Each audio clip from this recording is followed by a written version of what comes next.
या आपल्या खामगाव विधानसभा आणि जळगाव विधानसभाच्या आढावा बैठकीला प्रामुख्याने आपल्याला मार्गदर्शन करण्यासाठी आपल्या जिल्ह्यात चड्डी बनियन म्हणून आंदोलन केलं विरोधकांनी.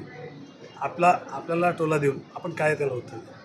बघा, मला आठवते 2004ला उद्धव ठाकरे ज्यावेळेस बुलढाण्यामध्ये आले होते लोणारला, त्यावेळेला जो चड्डी बनियनचा माझा आरोप करणारा आदित्य, त्या आदित्याला चड्डी बनियनवर मी खांद्यावर लोणारमध्ये खाली घेऊन गेलो होतो, कारण उद्धवना त्याला घेऊन चढता येत नव्हतं. दुसरा आमचा तो अनिल परब बनियन चड्डीवर मला तो नाव ठेवतो, पण ज्या दिवशी अनिल परब मंत्री होते मी त्यांच्या घरी गेलो होतो, ते नाश्ता करत होते, ते सुद्धा मी जशा अवस्थेमध्ये तशाच अवस्थेमध्ये होते, किंबहुना त्यांच्या अंगात बनियन पण नव्हतं. आणि आम्ही तरी बनियनमध्ये माणसे जो हात रानडुकर दिसत होता, याला आम्हाला बोलायचा काय अधिकार आहे?